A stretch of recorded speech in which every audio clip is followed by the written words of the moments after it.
Good evening everybody.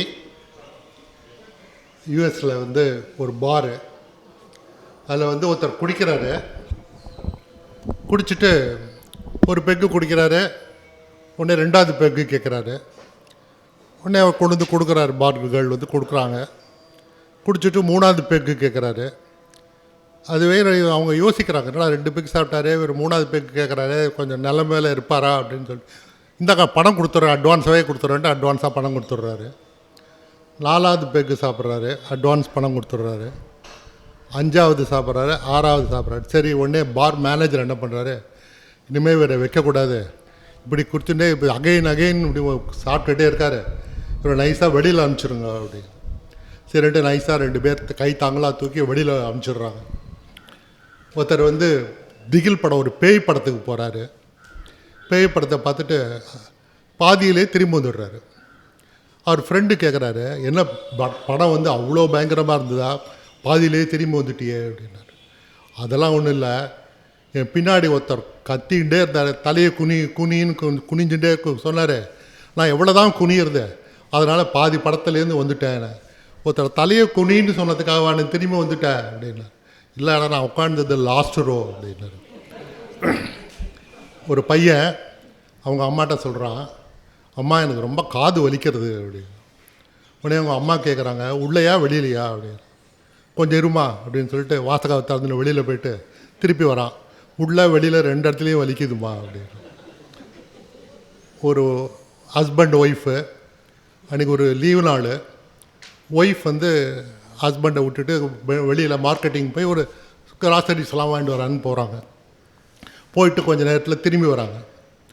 திரும்பி வந்துட்டு அவங்க ஹஸ்பண்டுக்கிட்ட சொல்கிறாங்க, என்னங்க நான் போய் இந்த காய்கறி இதெல்லாம் வாங்கிட்டு இருக்கும்போது உங்கள் ஆஃபீஸ் ஃப்ரெண்டு உஷாவை பார்த்தேன், அவங்க ரொம்ப நல்லா சாரீ உடுத்திருந்தாங்க, ரொம்ப நல்லா இருந்தது அவங்க சாரீ அப்படின்னு. உடனே ஹஸ்பண்ட் கேட்குறாரு, அந்த விலை, அதோட சாரியோட விலை என்னவா அப்படின்னாரு. அது உங்களை கேட்க சொன்னாங்க அப்படின்னு. ஒருத்தர் வந்து ஒரு பப்ளிக் டாய்லெட்டு, ஒருத்தர் கியூபிக்கில் உட்காந்து ஈ வாஸ் ஈஸிங் ஹிம்செல்ஃப். அப்போ பக்கத்து கியூபிக்கிள்லேருந்து ஒரு குரல் கேட்குறது, ஹலோ ஹவ் ஆர் யூ அப்படின்னு. உடனே இவர் சொல்கிறார், ஓ ஐ எம் ஃபைன் அப்படிங்கிறாரு. வாட் ஆர் யூ டூயிங் அப்படின்னு. The same thing you are doing அப்படின்னு. உடனே அந்த குரல் கேட்குறது, மே ஐ கம் ஓவர் அப்படின்னு. No no no I am little busy. உடனே அந்த பக்கத்தில் இருக்கிறவங்க சொல்ல, Ashok I will switch off the phone, some idiot is speaking from all this answering all my questions அப்படிங்கிற. அமெரிக்கா ஒரு லேடி வந்து போலீஸ் இன்டர்வியூக்கு போகிறாங்க. இன்டர்வியூவில் கொஸ்டின் கேட்குறாங்க, வாட் இஸ் 2 + 2 அப்படின்னு கேட்குறாங்க. இவங்க 4 அப்படிங்கிறாங்க. What is square root of 100 அப்படிங்கிறாங்க.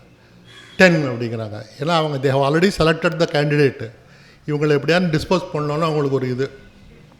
உடனே 3வது கொஸ்டின் கேட்குறாங்க, ஹூ கில்டு ஆப்ரஹாம் லிங்கன் அப்படின்னு கேட்குறாங்க. உடனே இவங்க யோசிக்கிறாங்க, இல்லை எனக்கு தெரியாது, you go home and think about it அப்படின்னு சொல்லி அனுப்பிச்சிடுறாங்க. போட்டுவிட்டு ரிஜெக்டட்னு இவங்களை எழுதிக்கிறாங்க. வீட்டுக்கு வந்தவுடனே இவங்க ஃப்ரெண்ட்ஸ் எல்லாம் கேட்குறாங்க, என்னாச்சு இன்டர்வியூ போனியே செலக்டடா அப்படின்னு. ஓ நல்லா செலக்டடு, எல்லா கொஸ்டினும் ரொம்ப நாளாக ஆன்சர் பண்ணேன், no I'm investigating a murder case அப்படிங்கிறாங்க. அமெரிக்கா ஒருத்தர் வந்து ஒரு மாலுக்கு போகிறாரு. இப்படி முழிக்கிறார். இப்படி வந்து முழிச்ச உடனே ஒருத்தர் அந்த மால் ரெப்ரசன்டேட்டிவ் வந்து கேட்குறாரு, என்ன சார் வேணும், வாட் டு யூ வாண்ட் அப்படின்னாரு. அவர் சொன்னார், I want to buy something which boost my confidence and increases my energy அப்படின்னாரு. உடனே அசிஸ்டண்ட்டை கூப்பிட்டு, இவருக்கு ஓல்டு மாங்க் ஒரு பாட்டிலும் ஃப்ரைடு கேஷ்நட்ஸும் கொடுத்துருங்க அப்படின்னு. தேங்க்யூ. அருமையாக சொன்னாங்க. அமெரிக்கா, ராகுல் காந்தி இதெல்லாம் கண்டிப்பாக சாரோட ஜோக்கில் இருக்கும். அடுத்தது ஸ்ரீனி ஜிஎஸ் சார். என் பேர் ஸ்ரீனி ஜிஎஸ். நான் ரெடியாக ஜோக்கரை எடுத்து வரல, திடீர்னு வந்து பேசுன்ட்டாங்க, சரி அப்படின்னு சொல்லி பண்ணலான்ட்டு. நீங்கள் வந்து ஒரு 2 நிமிஷம் வடிவேல் சார் நினச்சிங்க. ஒரு ஸ்கிரிப்டு வடிவேல் சார் பண்ணால் எப்படி இருக்கும் அது மாதிரி பண்ணலாம். ஓகே. 401 இந்த வீடெலாம் சஸ்பெக்ட் வீடா? ஆமாம் சார், எனக்கு கரெக்டாக தெரியும், இங்கே தான் அந்த குலகாரம் இருக்கும். எப்படி அவளை கரெக்டாக சொல்கிறேன்? நான் நேற்றெல்லாம் ஃபாலோ பண்ணிட்டேன் சார், இதே வீடு தான் சார், நல்லா பாருங்கள் சார். சரி, உள்ளே ஏதாவது தடயம் கிடச்சிது சிக்கினாலும் வா போய் பார்க்கலாம். சார், அந்த கேலண்டர் பாருங்கள், என்ன போட்டிருக்கான்? அன்புள்ள கொலை. அடுத்த தேதியில் பிரியமுள்ள கொலை. ஏன்டா வந்து பாக்கெட் நம்பர் எழுதுனா? இல்லை சார், அவன் அப்படி பற்றி எழுதியிருக்கான், கொலையை பற்றி. சரி, அங்கே ஒரு நோட்டு இருக்குது பாரு, என்னன்னு பாரு. சார், கொலை கொலை கொலை அப்படின்னு சீரியல் கிளர் மாதிரி இருக்கான் சார். என்ன போட்டிருக்கான்? 1 2 3 வரிசையாக எழுதியிருக்கான் சார். அவன் 1 கொலை 2 கொலை 3 கொலைன்னு சீரியலாக எழுதியிருக்கான். ஓ, நல்லா பையா சார். கொலை கொலைன்னு 108 தடவை எழுதியிருக்கான் சார். ஓ, குலதெய்வத்தை வேண்டிட்டு எழுதியிருக்கான் போலுக்கு. சரி சரி, அப்படி என்ன தான் அவன் கொலை பண்ணான்? எங்கேயாவது ரத்தம் கீத்தம் இருக்கா பாரு. சார், இவன் ரத்தமாக கொலை பண்ணுறான்ல சார், சுத்தமாக கொலை பண்ணுறான். என்ன எப்படி சொல்கிறேன்? சரி சரி, இங்கே வேறு ஏதாவது தடையாக இருக்கா பாரு. சார், ஒரு செல்ஃபோன் நம்பர் இருக்குது சார், மாட்டிட்டேன். ஃபோன் பண்ணியா? பேசிட்டேன் சார். என்னது? அது ஒரு பொண்ணோட நம்பர் சார். கண்டுபிடிச்சிட்டியா? கண்டுபிடிச்சிட்டேன் சார். அவன் அந்த பொண்ணோட அப்பாவை கொலை பண்ணிட்டானா? இல்லை சார். அந்த பொண்ணோட தங்கச்சியை கொலை பண்ணிட்டானா? இல்லை சார். அப்போ என்ன தாண்டா பண்ணா? சார், அந்த பொண்ணை இவன் லவ் பண்ணுறான் சார். அந்த பொண்ணோட பேர் கலை சார். அந்த கலையை அன்புள்ள கொலைன்னு எழுதி வச்சுருக்கான் சார். அந்த கலைங்கிற பேர் தான் சார் இவன் கொலை பண்ணியிருக்கான். தலை எழுத்து. தேங்க்யூ. இது என்னோடய சொந்த கற்பனை. சாரி. நல்லா இருக்குது. நம்ம உண்மையாகவே வடிவேலு சாரோட மாடுலேஷன் நம்ம நினச்சி பார்த்தா ரொம்ப அருமையாக இருக்குது அந்த பாடி லாங்குவேஜ். அடுத்தது மாத்ரு பூதேஸ்வரன். ஜோக்கு நீங்கள்லாம் நிறைய முன்னாடி 2 பேர் ஜோக் அடித்தாங்க. என்னோடது கொஞ்சம் கடி ஜோக்காக இருக்கும், கொஞ்சம் கடிக்க முடியாமையும் இருக்கலாம். கொஞ்சம் ஜோக்குன்னு சொன்னதுனால சிரிச்சிருங்க. நாங்கள் இந்த யோகா ப்ராக்டிஸ் பண்ணுறோம் காலம்பரை. அதில் ஹேபிள்டுன்னு சொல்லி நிறைய பேருக்கு தெரிஞ்சிருக்கலாம். சௌரவ் போத்ரா அப்படின்னு சொல்லி ஒருத்தர் வந்து தினமும் காலம்பரை சாயந்தரமும் அவர் யோகா ஆன்லைன்லேயே சொல்லி கொடுக்குறாரு. அதில் அவர் என்ன சொல்கிறாரு, ஒரு 20 நிமிஷம் நீங்கள் ஸ்மைல் பண்ணுற மாதிரி, லாஃப்டர் மாதிரி, சிரிக்கலைனாலும் கூட பரவாயில்ல, இப்படி சும்மா வாயை அப்படியே திறந்து ஸ்மைல் பண்ணி வச்சுருந்தீங்கன்னாக்கா 20 செகண்ட்ஸ்க்கு அப்புறம் அது சிக்னல் பண்ணும் மூளைக்கு. அப்போ அது வந்து உங்களுக்கு அது ஒரு தெராப்பி மாதிரி இருக்கும் அப்படின்னு சொல்லி லாஃப்டர் தெராப்பி அப்படிங்கிறத அவர் சொல்கிறார். நான் இப்போ எதுக்கு இதெல்லாம் சொல்கிறேன்னாக்கா, சம்டைம்ஸ் ஜோக்காக இல்லைன்னாலும் பரவாயில்ல அப்படிங்கிறதுக்காக ஒரு இதுக்காக சொல்கிறேன், வேறு ஒன்றும் இல்லை. ஆமாம், டிஸ்க்ளைமர் தான், ஒரு கேவியட் போட்டுக்கிறேன். 1995 நாங்கள் திருப்பதிக்கு போயிருந்தோம், ஒரு குடும்பமாக போயிருந்தோம். அப்போ என்னுடைய மாமனார் இப்போ இல்லை, அதனால தான் கொஞ்சம் பேசலாம் அப்படிங்கிற ஒரு தைரியம் வந்துடுச்சு எனக்கு. அவர் மாமியார் எல்லாருமா போயிருந்தோம். அவருக்கு அப்போவே ரொம்ப வயசாகிடுச்சு. அப்போது என்னாச்சுனாக்கா திடீர்னு அவருக்கு யூரின் வந்துருச்சு.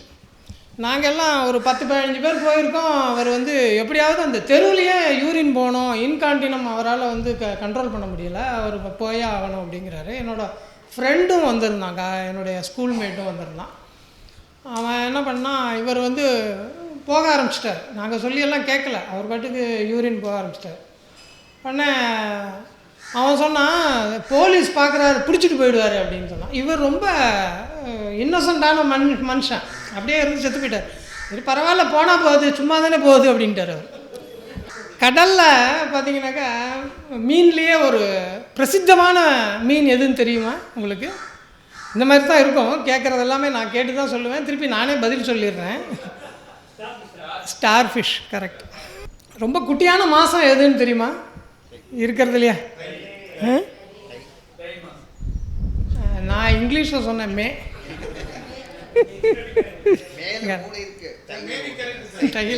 கரெக்டு. நீங்கள் சொன்னோடனே எனக்கு இதுவாகிட்டேன் நான் கொஞ்சம்.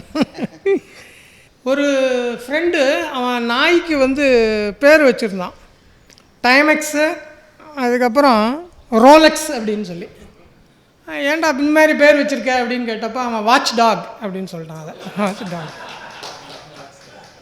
முன்னாடியெல்லாம் இங்கே இருக்கிறவங்க யாரும் யங்ஸ்டர்ஸ் இல்லை, ஒரே ஒருத்தர் மட்டும் வந்திருக்காரு யங்ஸ்டராக, மற்றது எல்லாமே வந்து நரைச்சி போனதாக தான் இருக்கும். 2 பேர் இருக்காங்க. ஸோ நமக்கெல்லாம் ஹிப்பின்னா என்னன்னு தெரியும். ஹிப்பியினுடைய ஒய்ஃபு பேர் தெரியுமா? ஹிப்பி வச்சுருப்பாங்க முன்னாடியெல்லாம், ஹிப்பீஸ்னு சொல்லுவாங்க அவங்கெல்லாம். மிஸ்ஸிப்பி.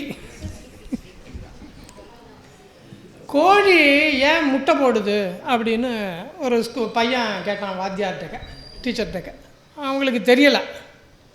அப்புறம் அவனே சொல்லிட்டான், 1 2 3 தெரியாது, அதனால தான் முட்டை போடுது அப்படின்னு. ஒருத்தர் வேகமாக போகிறார். சார் சொன்ன மாதிரி ஒரு சார் என் ஒய்ஃபு காணும் சார், அந்த இதில் என் ஒய்ஃபு ஊருக்கு போயிட்டான்னு சத்தம் போடுற மாதிரி இவன் என்ன பண்ணால் இங்கேருந்து வேகமாக போய் சார் என் ஒய்ஃபு இப்போ ஒய்ஃப் காணும் சார் அப்படின்னா. அப்போ அந்த பில்டிங்கில் உட்காந்துருக்கிறவர் சொன்னார், இது போஸ்ட் ஆஃபீஸரா அப்படின்னாரு. அப்படியா, ஐயோ நான் ரொம்ப சந்தோஷத்தில் எதை எங்கே போய் சொல்கிறதுன்னு தெரியாமல் வந்துட்டேன் சார் அப்படின்னு சொல்லி. So thank you very much. Thank you sir. வந்து முதல்ல சில டிஸ்க்ளைமர்லாம் போட்டு சிரிப்பு வரலன்னா கூட சிரிச்சிடணும். ஏன்னா அந்த அன்றைக்கி ஒரு குழந்தைக்கு வந்து அவங்க அம்மா வந்து டியூஷனில் ஈவினிங் வந்தால் பசங்களுக்கு சொல்லி கொடுத்துட்ருப்பாங்களா, நல்ல நுள்ளி அந்த பையன் அவங்க பயங்கரமாக அழுதுட்டு இருந்தான். அப்படி என்ன தான் சொல்லிக் கொடுக்குறான்னு பக்கத்தில் போய் பார்த்தா திருக்குறள் வந்து அன்பிற்கும் உண்டோ அடைக்குந்தான்னு சொல்லிட்டு, ஏம்மா இப்படிப்பட்ட ஒரு திருக்குறள் இப்படியா அது நுள்ளி சொல்லிக் கொடுப்பாங்க மாதிரி. ஸோ சார் வந்து அதை சிரித்த மாதிரியாவது மூஞ்சி வச்சுக்கோங்க அப்படின்னு. ஆனால் நல்லா ஜோக் சொன்னார்.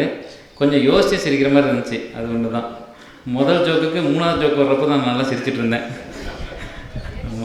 வீட்டுக்கு போய் ஒரு 6வது ஜோக் சிரிப்பேன்னு நினைக்கிறேன். அப்புறம் விஷாலாட்சி மேடம்